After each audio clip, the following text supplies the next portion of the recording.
Olá, seja bem-vindo ao Vale a Pena, o bate-papo cultural aqui da TV Câmara. Os nossos convidados falam sobre seus trabalhos e aproveitam para compartilhar suas preferências e influências culturais. E o meu entrevistado de hoje é um jovem publicitário apaixonado por cinema. O amor é tanto que ele está preparando um documentário sobre o tema. O Vale a Pena de hoje recebe Henrique Cesara. Muito obrigada, Henrique, por sua participação, por ter aceitado o nosso convite. Eu que agradeço, muito obrigado pelo convite. E vamos falar, né, sobre Vamos falar sobre esse projeto. Henrique, antes de começar a falar do seu documentário, de cinema especificamente, eu queria que você me falasse um pouquinho de como tudo isso surgiu na tua vida. Veio primeiro a publicidade ou cinema? Ou, de alguma forma, vieram os dois juntos, confluindo aí? Então, vamos lá. Desde pequeno, eu já tinha um certo interesse pela fotografia. Uma coisa amadora, de registrar os momentos em casa, começar a fazer alguns videozinhos em stop motion, aquela coisa bem caseira. E entrei na faculdade num curso que não tinha nada a ver com isso, que era arquitetura a princípio. E como era no mesmo campus, eu fazendo arquitetura, eu comecei a prestar atenção nas tarefas extra-classe que tinha do outro curso de comunicação social. Aí eu comecei a ver que naquele curso tinha algumas coisas que eu me identificava desde criança, né? Aí aconteceu que eu acabei transferindo o curso de arquitetura para publicidade e propaganda. E isso em quanto tempo? Levou quanto tempo para saber que não era... 6 meses. Rapidinho. Fui muito objetivo. E a partir desse momento eu comecei a me interessar mais pela fotografia por conta de, no curso, na grade do curso de publicidade e propaganda, ter essa matéria de fotografia. Então, meio que começou junto, mas não era necessariamente o cinema, né? Era a fotografia. E então se deu início pela publicidade e propaganda. Foi junto, né? Na verdade, sim, a origem lá atrás, né? E o cinema, eu posso dizer que a princípio eu tinha aquela curiosidade só como espectador de assistir. E depois, mais ou menos no primeiro, segundo ano do curso de publicidade e propaganda, eu comecei a frequentar oficinas, além cursos da faculdade. Livres. Sim. E então eu comecei pode-se dizer que eu comecei a estudar cinema, a linguagem audiovisual, fotografia, roteiro, paralelo à faculdade, por conta. E tanto é que até hoje eu não me formei, não sou graduado em cinema, nada do tipo, mas eu comecei praticamente paralelo ao curso de publicidade e propaganda. Mas você foi fazer um curso em São Paulo, foi isso? Depois que eu terminei o curso de publicidade e propaganda, eu fiz um curso de especialização em direção de fotografia para cinema. Acabei mantendo na fotografia, só que em movimento, né? Eu parti para esse lado. E tudo isso é recente, né? Faz quanto tempo essa finalização de formação? Olha, eu concluí a faculdade no final de 2010. Aí logo depois eu fiz esse curso que durou questão de meses, não foi um curso muito extenso, foi um curso bem intensivo, mas só que já acabou me abrindo muito mais a visão para o que eu realmente queria seguir dentro do cinema, tudo. Porque apesar de gostar da questão da fotografia, da composição da imagem, de objeto, criar uma narrativa através da imagem, a minha vontade é um pouco além também. Eu queria não só contribuir com a história de alguém, contribuir com o olhar de alguém, eu queria colocar o seu olhar, o meu olhar e uma ideia minha, de fato, um ponto de vista meu desde um roteiro e etc. Então, é por isso que eu estou de pouquinho em pouquinho, estou pendendo para o desenvolvimento do roteiro, para a direção de cena, que é o que realmente eu gosto. Henrique, hoje o seu trabalho enquanto publicitário é focado em produtos audiovisuais? Sim, totalmente focado. E foi bom também eu acabar estudando um pouco as linguagens cinematográficas, essas questões que eu consigo aplicar um pouco esse olhar na publicidade. Porque a gente percebe que hoje, de uma maneira geral, a produção audiovisual ela vem se refinando, desde os vídeos de casamento, a gente pode falar que está um olhar diferente, até mesmo pelo barateamento dos equipamentos, das lentes. Hoje tem lentes com uma distância focal bacana, interessante, que consegue desfocar, tá, fazer aquilo que antigamente só era possível no cinema. Hoje a gente consegue trabalhar isso em vídeo de casamento, na publicidade. Então, é uma ferramenta a mais que com o estudo, com essas ferramentas teóricas, você acaba conseguindo aplicar na publicidade. Então isso para mim é ótimo, é bacana. Agora, um dos seus projetos de cinema é um documentário, O que houve com os cinemas daqui. De Isso. onde surgiu a ideia para esse projeto? Em que estágio ele está? Então, essa ideia ela surgiu mais ou menos no final de 2014. Eu andando ali pelo centro, descendo ali na rua onde que ficava o Cine Eldorado, eu lembro que foi logo quando demoliu, e eu não sabia que ia demolir. Então, quando eu passei ali em frente, era exatamente, tipo, estava acontecendo o ato da demolição, assim, aquilo ali me causou um choque, assim, porque eu gostava daquele cinema, o ambiente, o espaço era agradável. E isso me deu esse choque, me despertou essa curiosidade também, ao mesmo tempo de saber se houveram outros cinemas, né, aqui na cidade, quantos cinemas houve, onde eram localizados esses cinemas e qual era a história deles, né? Então, a partir do Cine Eldorado, dessa ocasião aí de demolição do Cine Eldorado, que eu comecei a pesquisar, a princípio, sem a ideia de fazer um documentário. Olha só. Eu comecei a pesquisar pela internet, pegando reportagens antigas, para saber mesmo como um curioso, apaixonado por essa arte, não só pelo filme em si, mas por essas salas de projeções, assim, pela arquitetura desses lugares. Eu comecei a pesquisar e comecei a descobrir que Rio Preto tem uma história muito rica em relação a isso. O centro da cidade ali borbulhava, né? As esquinas famosas hoje, todas foram cinema. Sim, o centro ali era nossa Cinelândia, tipo Rio Pretense, que tem em São Paulo, que foi, né, na Avenida São João com Ipiranga, que em Rio Preto era ali no centro da cidade, que se concentrava o maior número de cinema. Onde é Americanas hoje, Sim. foi cinema. O Hotel São Paulo, ali na Bernardino Silva Jardim, foi Isso. cinema. Né? Ali nas lojas Americanas foi um dos primeiros cinemas, mas o primeiro mesmo fica num prédio que hoje é um banco atrás do Fórum, se eu não me engano. Ah, sei. Ali foi o primeiro cinema, se chamava Eden Park, e ele foi inaugurado por volta de 1910 e 1911. Então, a história do cinema no Brasil meio que chegou muito recente no Brasil e logo veio para Rio Preto também, tipo, caminhou junto, pode-se dizer assim. Veio para o Rio, São Paulo e logo já chegou no interior do estado. E o Rio Preto foi muito precoce nisso. Infelizmente acabou, por diversos fatores, sumindo, né, acontecendo essa extinção, mas começou muito cedo. O cinema aqui, essas salas de exibições, vir filmes estrangeiros para cá, por ser uma cidade do interior, tipo, isso foi muito importante para a época. Ô Henrique, e o documentário continua com a pergunta, quer provocar uma reflexão, ou você acabou encontrando a resposta para esse questionamento? Então, onde foram parar os cinemas aqui? Por que eles sumiram? A ideia era, no final dessa produção, chegar a uma resposta que me convencesse, porque para mim, eu poderia fazer só para mim esse documentário, mas só que eu senti a necessidade de compartilhar com a minha geração, na verdade, porque como eu não tinha esse conhecimento, eu acredito que uma boa parte também não tem ideia dessa riqueza que foi esses cinemas. E são diversos fatores que contribuíram para essa decadência. E eu acredito que, pelos depoimentos que eu ouvi, os mesmos motivos que ocasionaram essa extinção dos cinemas aqui foram que ocasionaram a diminuição dos cinemas na capital, em São Paulo e em outros locais.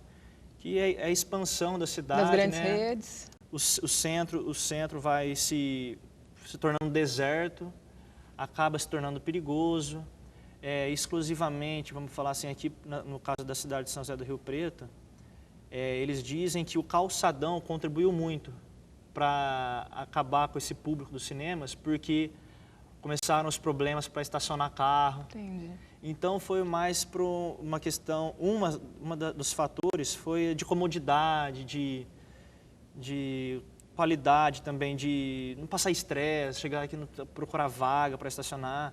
E depois, com o surgimento dos shoppings, né, então acabou sentenciando, porque lá tem um estacionamento, tem um ar-condicionado, tem a pipoquinha ali do lado, tem outras lojas ali, você pode fazer um passeio. Então, esse foi um dos fatores. Aí, com essa diminuição de público, aí veio a especulação imobiliária, começaram os proprietários dos prédios começaram a pressionar os donos das empresas cinematográficas para sair, para poder vender para escritórios de engenharia, para construir prédio, ou alugar para igrejas, farmácias. Então, esses foram alguns dos fatores que contribuíram para essa decadência do cinema aqui no interior. Uma conjuntura, na verdade, complexa, né? De vários fatores. Diversos. Henrique, a gente faz um breve intervalo agora, volta já já. Vale a pena, termina aqui o primeiro bloco, a gente volta já já com muito mais papo sobre cinema. Não sai daí.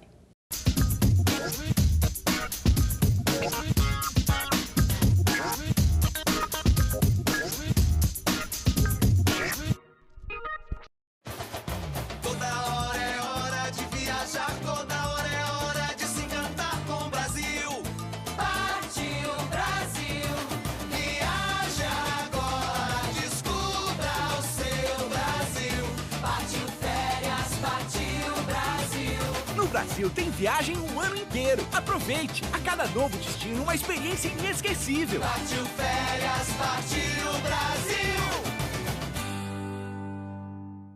Toda grávida precisa de cuidados.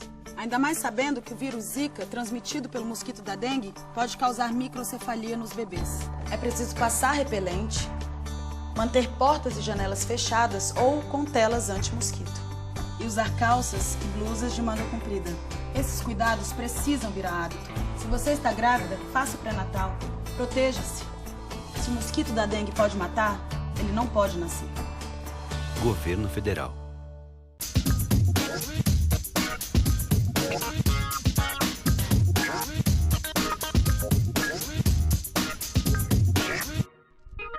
Olá, Vale a Pena estar de volta e hoje eu recebo o publicitário que está fazendo um documentário sobre os cinemas de Rio Preto, Henrique Cesara.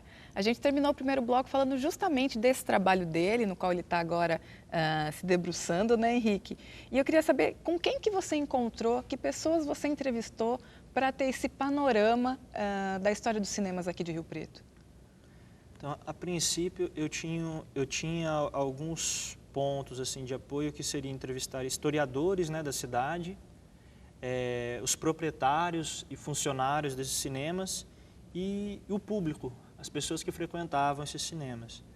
Então eu acabei entrevistando familiares e de proprietários, por exemplo, da família Curti, entrevistei alguns deles. Entrevistei a Nilce Lodge, que é historiadora daqui da cidade, que ela contou mais ou menos como foi a chegada desses cinemas aqui, como se iniciou essa história. E o que mais me interessava, confesso, era ouvir os depoimentos das pessoas que frequentavam os cinemas, os cinéfilos, as pessoas apaixonadas por cinema. Então, a maior parte dos depoimentos que contém no filme não é um depoimento técnico, uma coisa muito... é coisa de sentimento mesmo, Entendi. sabe? A pessoa que às vezes, que era criança na época, que lavava carro para conseguir um dinheirinho para entrar no cinema, sabe? Eu parti mais para esse lado, uma coisa mais, uma memória afetiva, algo mais sentimental. Que bacana. Então, eu conheci diversas pessoas daqui da cidade, moradores antigos. Você precisou ir para fora ou deu para coletar só aqui em Rio Preto mesmo? Como o filme ele era mais focado nos cinemas daqui da cidade, eu não tive tanta necessidade de ir para fora da cidade. Mas eu aproveitei uma viagem que eu fiz a São Paulo e acabei coletando alguns depoimentos lá para fazer um paralelo de como eram os cinemas lá, a relação do público de São Paulo com os cinemas de lá, em relação também aos filmes que chegavam lá, se chegavam aqui. Entendi. E era muito parecido, diferente do que acontece hoje, que alguns filmes só chegam nas capitais e não no interior. Naquela época, a gente tinha uma diversidade muito grande de filmes a ser exibido aqui no interior. Filmes italianos, diversidade de filmes europeus, não só aqueles blockbusters, né? Os filmes hollywoodianos. Então, isso era uma coisa muito rica daquela época que hoje acabou se perdendo. Mais. No caso do cinema comercial, que precisa faturar, né? Precisa lucrar. Exatamente. E, Henrique, em que estágio está o filme? Você já fez toda a captação de imagens, agora é trabalho de edição. Estou concluindo algumas cenas do documentário, mas só que a maior parte já foi captada e já está na ilha de edição. Então, a fase da montagem, da pós-produção, já iniciou. Então, tem algumas cenas que eu senti a necessidade que faltava, que eu vi que precisava ter para complementar alguma coisa. Então, estou captando essas cenas. Mas como eu sinto que é até perigoso, porque por ser um filme que não tem um prazo para ser concluído, porque ele está sendo feito totalmente colaborativo, sim. Então, é até perigoso, porque se deixar você vai querer pegar muita informação e sempre vai chegar a informação, porque cada vez que você cava, mais coisa vai surgindo, então tem que colocar um ponto final. Assim, e eu acredito que eu já consegui o que eu queria, entendeu? Então, o filme ele já está numa fase de montagem, partindo para a finalização. Entendi. Tudo que eu precisava de imagens, assim, eu acredito que já tenho o suficiente para contar essa história. Henrique, nessas andanças em busca de toda essa história, você encontrou um lugar, um espaço, ainda um espaço de resistência aqui em Rio Preto? Talvez um local que a gente ainda possa ter um pouco dessa história? Sobrou alguma coisa? Olha, hoje aqui em Rio Preto a gente tem um lugar que preserva a memória, né? Que ele é um espaço particular, né? O Museu Particular do Fernando Marques, que leva o nome de Museu de Imagem e Som Rio Preto em Foco Filmes. Que lá a gente tem projetores, desde projetores, câmeras fotográficas, filmadoras, películas, de cinejornais, principalmente, que eram produzidos aqui na cidade, com notícias históricas aqui da cidade, como também coisas que vêm do mundo todo para cá. Então, esse espaço fica ali na rua Delegado Pinto de Toledo. Quase esquina Cabadi Bacite quase ali, esquina né? Cabadi, e ali é um lugar que eu recomendo muito, quem se interessar, conhecer, porque é um lugar que preserva a memória mesmo do audiovisual aqui da cidade, e não só de filmes, mas também de produtores daqui da cidade, né? Equipamentos que eles utilizavam, até uma forma de curiosidade para saber como que eram esses equipamentos. O Fernando é parceiro nosso, tem um período que a gente verdade. exibe filmes, né? O acervo dele, um programa que ele é bem legal mesmo. Então, esse é um espaço que eu recomendo. Tanto é que ele está fazendo parte do projeto também, ele está colaborando com imagens também, com arquivos históricos. Então, se tem um lugar que eu recomendaria para se conhecer aqui em Rio Preto, é esse museu. Henrique, ainda nessa onda das dicas, das recomendações, quem são os seus diretores preferidos, aqueles que você elenca como que vale a pena conhecer, né, como dica para os nossos telespectadores, e os fotógrafos também, que é uma outra área que você atua, ou quem trabalha com a fotografia em cinema? Sim. Quem são suas influências? Olha, tem alguns diretores que eu ando vendo mais ultimamente, eles são mais voltados para documentário, que já é o clássico nacional, que é o Eduardo Coutinho, né? Que ele só de ver eu estudo muito vendo as entrevistas dele. Para mim é uma das melhores fontes assim de conhecimento, de visão assim sobre o documentário.